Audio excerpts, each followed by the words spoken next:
Shalom sobat Alpetra Ministry, kita ketemu lagi ya. Waduh, hari berganti hari demi minggu, bulan, dan tidak terasa ini udah bulan Oktober.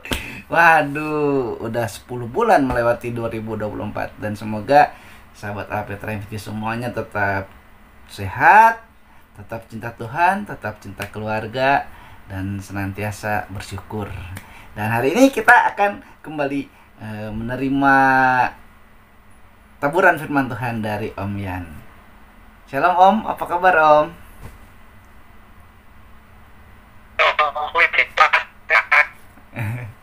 Iya Om, wah ini udah lama kita nggak ini ya Om, nggak rekaman lagi ya Om ya, mau ini. Ya karena banyak kendala, harap dimaklum.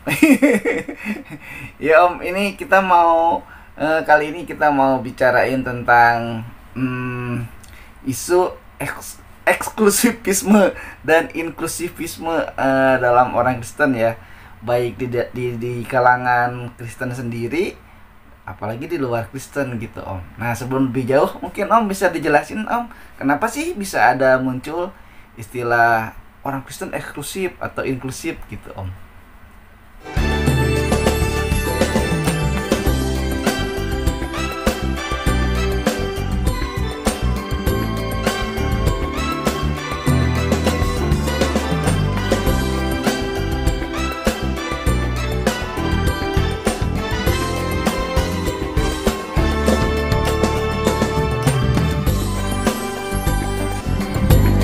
Tuhan Yesus memberkati semua pemirsa Alpetra Ministry. Tuhan Yesus berkati sahabat Alpetra dimanapun kita berada. Shalom. Ya, baik Kak. Ya, saya jelaskan yang sederhana saja ya. Yeah. Jadi maksudnya orang Kristen eksklusif itu, jadi membatasi soal keselamatan itu hanya di lingkungan umat Kristen, atau keselamatan itu hanya di dalam Tuhan Yesus Kristus saja. Jadi di luar Tuhan Yesus Kristus ya tidak ada keselamatan. Itu. Lalu juga sikap dari orang Kristen eksklusif itu maksudnya jadi ada pemisahan antara orang Kristen dengan orang Kristen gitu. Itu. Ya, jadi eksklusifnya itu eksklusif dalam hal keselamatan itu ya Om, atau ada hal yang lain? Ada lagi soal sikap terhadap non Kristen. Jadi ada orang Kristen yang eksklusif itu fanatik hanya dengan lingkungannya sendiri. Oh. Jadi agak merendah orang yang di luar Kristen. Wah. Gitu. Waduh. Ada orang yang begitu ada. Meskipun makin jarang ya, tapi dalam soal pandangan keselamatan ini masih banyak bahwa yang di luar Kristus tidak ada keselamatan. Mungkin karena eksklusif ini juga ya Om, di aliran gitu ya Om. Oh saya ini karismatik, lebih dari yang non karismatik mungkin gitu ya Om. Itu aku banyak kali, tapi kalau orang Kristen kita yang begitu, atau lupa terima ada yang bersikap begitu. Cuma ya kadang-kadang tidak, bahwa keselamatan memang hanya di dalam Tuhan Yesus Kristus. Itu memang kita dia. Tetapi ada yang memberi kemungkinan bahwa di luar gereja, di luar lingkungan Kristen, ada orang-orang yang diselamatkan, tapi tetap keselamatannya di dalam Tuhan Yesus Kristus. Tapi mungkin mereka belum bergabung dengan gereja. Gitu. Oh gitu Om. Itu jadi itu sikap eksklusif itu bagaimana Om? Apakah positif atau maksudnya baik atau enggak Om buat orang Kristen Om? Kalau eksklusifnya itu ada dasar kitabnya tentang bahwa tidak selama di bawah Kristus, itu ajaran Alkitab. Tetapi kalau eksklusifismenya itu pandangan politik, pandangan kemasyarakatan, dalam sikap pribadi, itu sudah benar. Itu merasa diri benar lah, itu nggak boleh. Oh, Itu apa maksudnya, sifatnya menguatkan atau malah jadi wah sombong nih gitu kan, jadinya gitu kan Om, orang Kristen sombong gitu.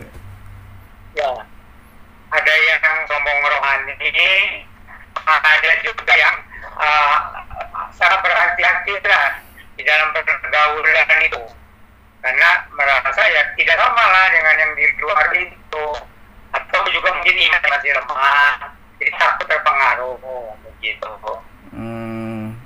Oke Om. Nah kan sebaliknya Om, kalau inklusivisme itu maksudnya gimana Om? Inklusif dalam Kristen itu? Ya inklusif itu maksudnya rangkul, meliputi yang lain juga. Jadi artinya terbukalah bahwa Tuhan Yesus Kristus bisa menyelamatkan orang-orang yang di luar gereja, tapi tetap itu kan keselamatan hanya di dalam Tuhan Yesus Kristus. Iya. Tetapi kan mereka betul ada di dalam gereja. Bisa saja karena mendengar Injil melalui internet, melalui buku, lalu percaya Tuhan Yesus diam-diam gitu. Oh iya Om. Tuh boleh juga ya Om gitu ya. Karena ini sekarang ini ya Om banyak juga sih katanya orang yang diam-diam sebetulnya mereka percaya Tuhan Yesus, tapi mereka tidak berani mengungkapkan gitu. Itu jadi gimana Om? Jadi itu bukan soal boleh atau tidak boleh ya. Kita juga tidak boleh menghakimi orang ya, baik di dalam maupun di luar. Gitu tuh. Ini jadinya ini juga ya Om. Mungkin ini agak sedikit gimana ya Om. Kalau bicara eksklusif inklusif ini juga di dalam gereja kan, di dalam Kristen sendiri kan sering terjadi pertentangan itu Om. Nah, yang tadi Om bilang mungkin itu ya sombong rohani itu Om. Nah ini ya, betul. Gimana nih Om melihat hal ini? Apakah memang kalau udah deket akhir zaman semakin kelihatan gitu Om? Yang apa kan kata Om tuh nanti kan ada yang dipilih, nah gitu Om. Gimana Om? Jadi secara jujur ya, Om juga dari waktu pertama kali jadi Kristen di itu ada sifat sikap eksklusif gitu. Tetapi kemudian kan belajar dari kasih Kristus bahwa kita tidak boleh membatasi diri sendiri di dalam hal pergaulan atau mengasihi gitu. Jadi kita juga jangan menghakimi siapapun. Dan setiap orang itu dalam soal kerohanian itu mempunyai perkembangan masing-masing, mempunyai kemajuan pertumbuhan masing-masing. Gitu. Jadi kalau kita mengatakan jangan menghakimi, ya udahlah jangan menghakimi siapapun. Hanya Tuhan Yesus saja yang jadi hakim begitu. Iya Om. Ya Om. Nah ini Om berkaitan dengan ini Om. Kan Om juga sering bilang ya, pertanyaan selanjutnya itu kan katanya mungkin ini termasuk eksklusif ya Om.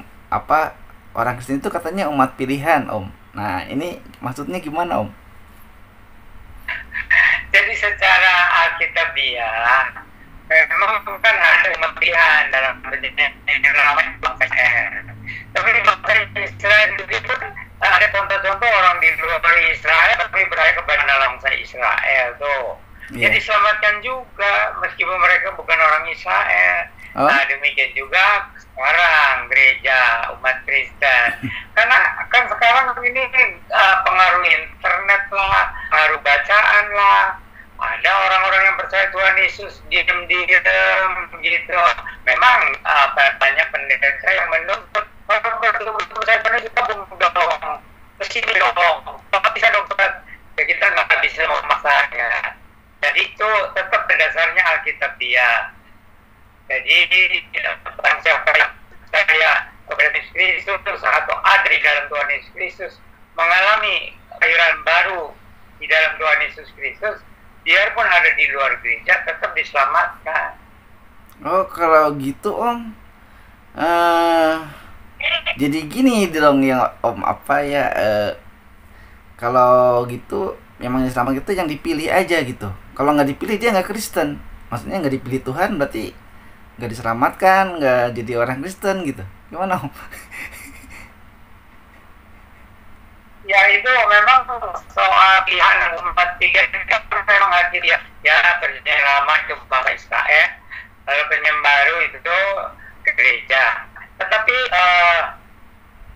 semuanya itu kan dari penglihatan Tuhan terhadap hati manusia. Jadi tetap ajaran Tuhan itu adalah pandangan menghakimi. Gitu. Iya. Gitu. Ya Om. Terus tentang kalau mengasihi menghakimi ya kita memang nggak itu ya Om diajarin untuk tidak seperti itu gitu. Tapi kembali lagi Om tentang umat pilihan ini, saya jadi kepikiran yang di Wahyu itu ya Om. Apakah nanti memang betul-betul cuma 144.000 atau yang seperti suka Om bilang cuma 50% aja dari yang ada di dunia ini gitu, gimana Om? Itu kan yang di dalam kita itu yang dalam waktu terbatas ya. Apakah itu dalam zaman kerajaan 1000 tahun atau apa tuh mesti dipelajari lagi tuh. Oh. Jadi kalau sebelum zaman kerajaan 1000 tahun kan itu tidak terhitung jumlahnya orang yang diselamatkan itu, meskipun di depan Tuhan semuanya terhitung. Tapi manusia ya bagaimana coba menghitung dari segala bangsa, suku, bahasa, dan kaum gitu kan. Iya. Nah, kalau misalnya pukul rata 50% pun itu sudah banyak sekali. Tapi nanti di dalam kerajaan 1000 tahun itu memang dibatasi itu. Ya kemungkinan tafsiran 144.000 itu. Iya Om. Tapi itu juga harus dikaji lebih jauh lagi ya Om, karena nggak bisa harafiah ya Om. Iya. Betul. Nah Om, kalau misalnya ini menjawab pertanyaan juga sih ya Om dari teman kita yang lain gitu. Kalau gitu istimewanya Kristen apa dong Om? Atau Kristen itu apa istimewanya apa dong gitu? Itu sebenarnya jangan dibatasi tentang Kristen. Saya berdoa itu sudah mengalami kelahiran baru secara rohani di dalam Kristus. Itu memang banyak di dalam gereja, tapi ada juga yang di luar gereja. Yang di dalam gereja pun kata 5%. Yang di luar gereja hanya Tuhan yang tahu. Karena itu Injil sudah diberitakan kepada segala bangsa, suku, bahasa, dan kaum. Karena kan dalam tentukan itu orang-orang yang diselamatkan dari segala bangsa, suku, bahasa, dan kaum. Dan itu memang banyak yang di dalam gereja, ada juga yang di luar gereja. Enggak Om, jadi maksudnya itu istimewanya Kristen itu kan nggak sekedar dia masuk surga gitu. Nah, jadi buat sahabat Alpetra biar bisa jawab juga Om. Kalau ada yang jawab, kamu Kristen? Iya. Apa istimewanya jadi orang Kristen? Nah, itu Om. Gimana jawabnya Om? Ya kalau yang sudah di gereja, apalagi sudah dibaptiskan dan mengalami kelahiran baru secara rohani, ya itu kan dasar Alkitabnya kuat bahwa mereka betul-betul sebagai umat pilihan di dalam Kristus. Tetapi kan anugerah Tuhan itu tidak dibatasi dalam gereja. Iya. Gitu karena pengaruh internet saya pemberitaan Injil gitu sudah pada segala bangsa, bahasa, dan kaum gitu ya. Dan juga melalui apapun kita membatasi kuasa Allah di dalam Kristus untuk menyelamatkan manusia, meskipun itu tetap harus dilakukan. Kan kita sebagai umat pilihan mau bilang eksklusif, tadi udah Om jelasin, udah inklusif udah jelasin. Tapi kan sekarang nih fenomenanya terutama di luar negeri ya Om, kan semakin gencar nih Om. Agama-agama baru juga mulai banyak. Itu gimana Om? Jadi tetap standarnya itu Alkitabiah, bahwa hanya orang yang mengalami kelahiran baru secara rohani di dalam Tuhan itu yang diselamatkan.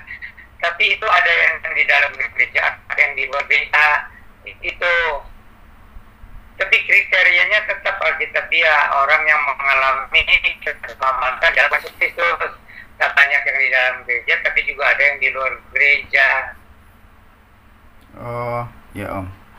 Baik Om, itu udah terjawab. Nah Om, ini ya Om, kita memang kayaknya sebagai bagian dari mungkin apa ya om bilangnya om, kita juga bisa dibilang bukan kuat atau secara rohani lebih ya om ya, tapi mungkin om bisa bisa kasih tahu sahabat Petra, kasih tahu saya juga supaya kuat gitu om dalam iman tuh nggak gampang goyah gitu.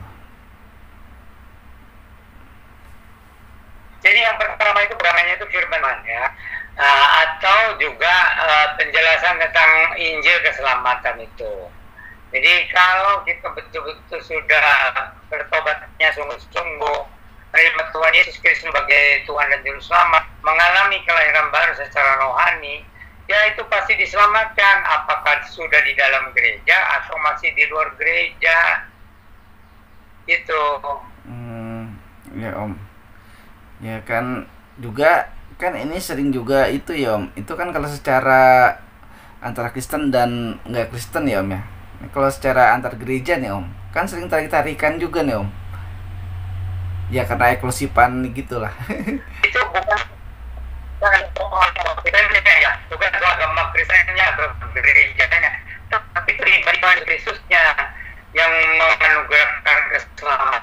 Juga kan sekarang jadi keresahan om buat jemaat ya, terutama ya.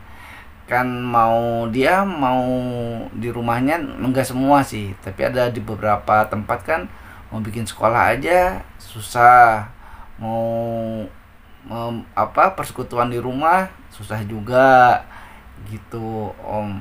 Nah jadi hal ini yang juga membuat ada beberapa yang jadinya semakin kuat dalam Tuhan, tapi ada juga yang gimana ya, mundur dari gereja gitu om.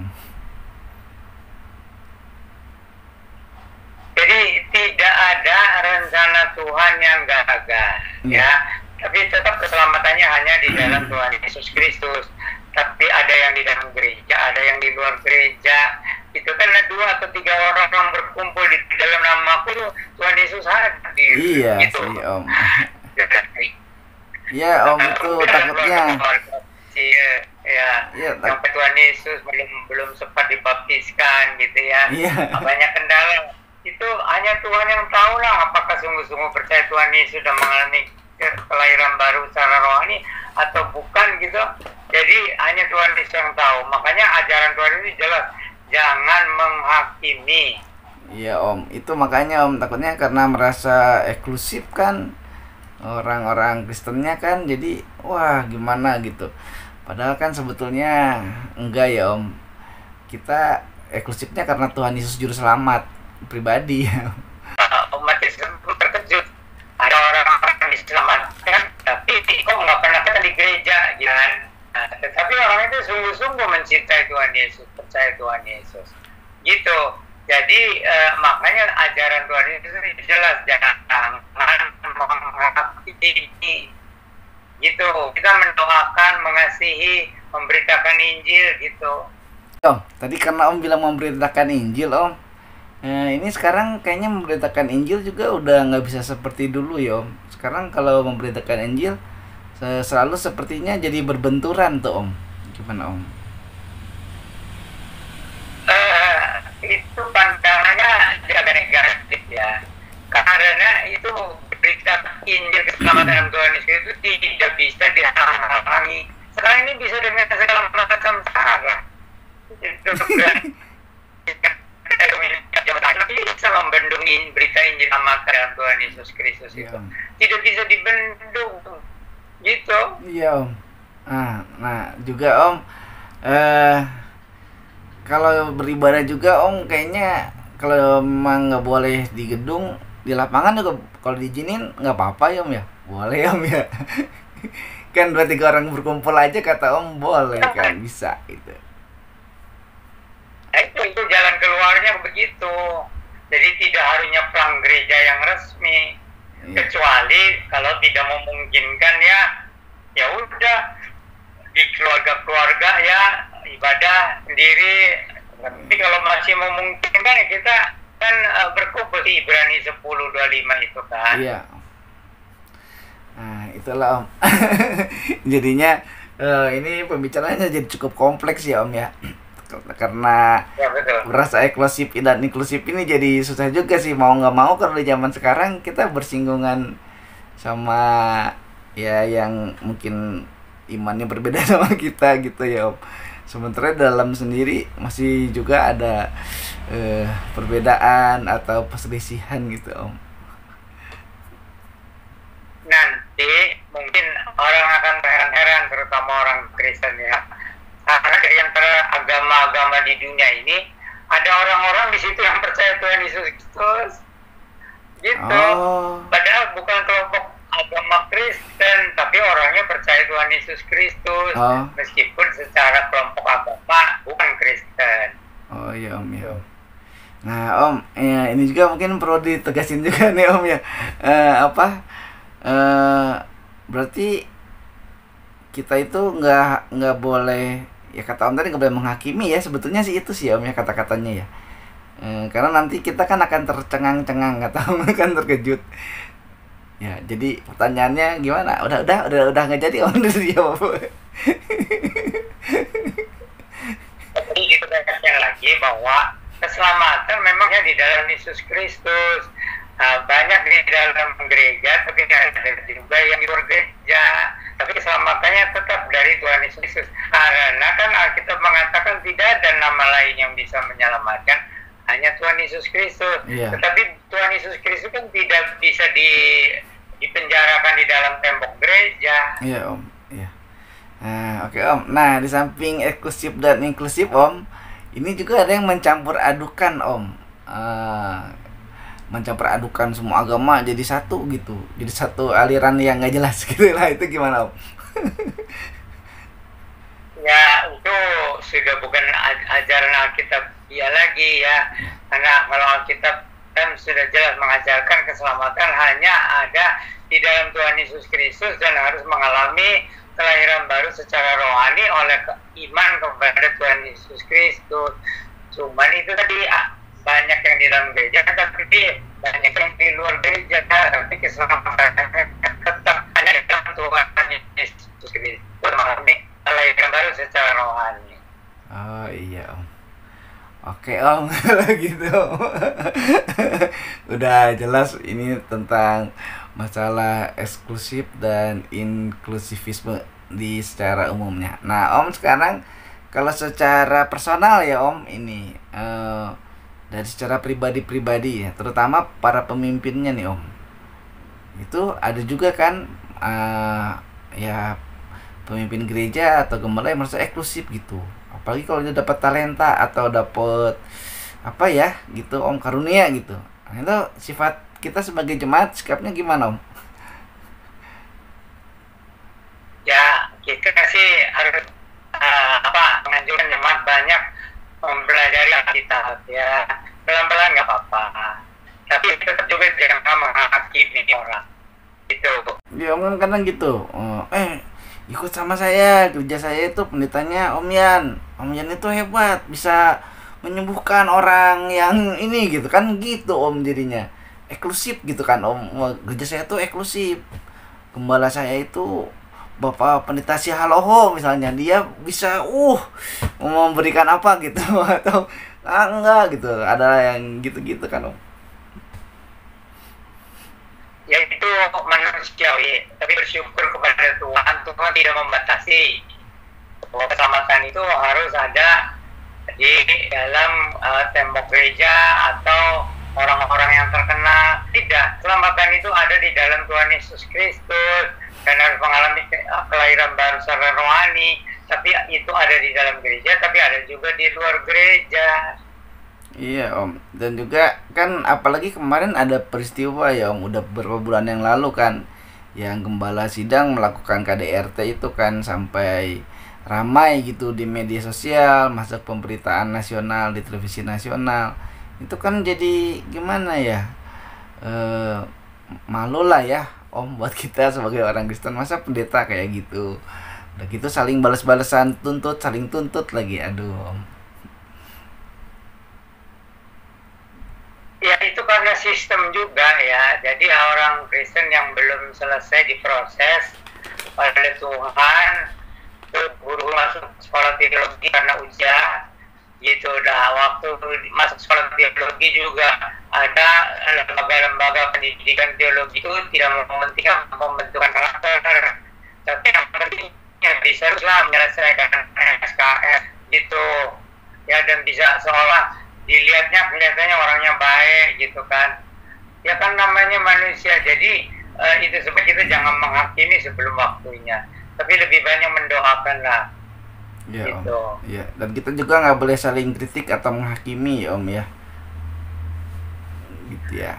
Kalau mau kritik dengan kasih itu nggak boleh.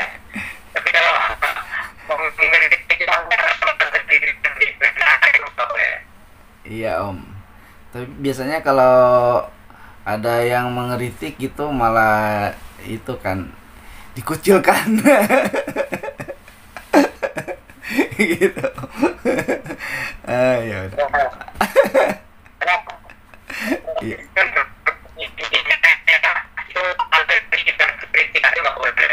Iya. Karena kita tidak sempurna, jauh dari sempurna. Kadang kan ada saatnya orang misalnya dia majelis atau pendeta atau siapa, dia mungkin dapat teguran, diingatkan Tuhan melalui jemaatnya atau melalui temannya atau siapa, terus nggak terima kan karena merasa dirinya benar gitu, eksklusif. Wah, nah itu kan Om jadinya sakit hati gitu sampai nangis gitu, merasa dirinya benar terus menyerang orang lain gitu kan. Itu kan kayak gitu kan Om, jadi eksklusif gitu. Ya, jadi makanya nanti banyak orang terheran-heran tuh, ada yang begitu menonjol di dalam gereja, tapi ada tuh di kumpulan orang yang diselamatkan gitu. Iya ya. Ya, ada orang yang diam aja, tapi di luar gereja dia betul-betul mementingkan kerohaniannya.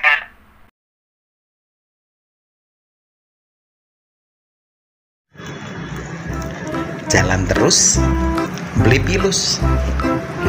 Kalau kamu serius, pinjamlah 100.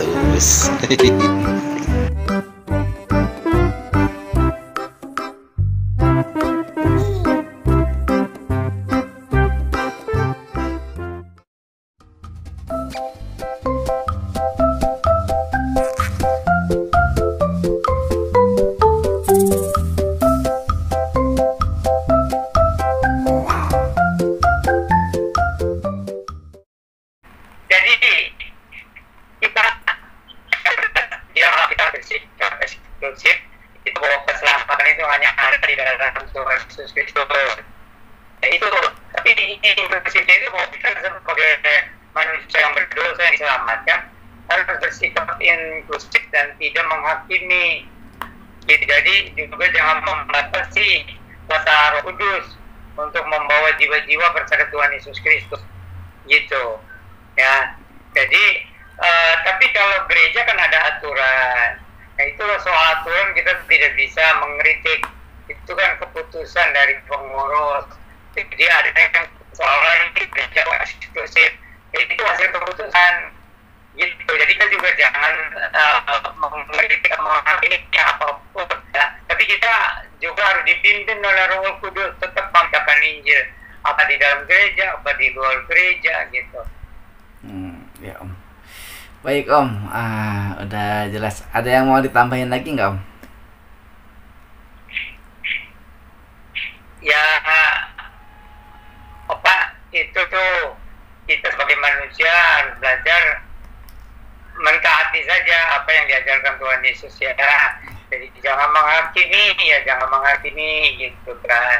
Tapi beritakan Injil, beritakan Injil apakah dalam gereja, di luar gereja, dan dengan segala macam cara yang baik. Gitu. Terus kita harus bergiat di dalam pekerjaan Tuhan sampai Tuhan Yesus sudah datang kembali dan kemuliaan. Oke, baiklah. Terima kasih Om untuk penjelasannya di kesempatan kali ini tentang eksklusivisme dan inklusivisme dalam kekristenan. Baik Sobat APTA Ministry, kita rupanya cukup sekian ya, dan sudah jelas ya penjelasan dari Om Yan. Tetap di channel ini, subscribe, bagikan, dan tetap cinta Tuhan, cinta keluarga, jaga kesehatan. Terima kasih Om. Shalom Maranatha.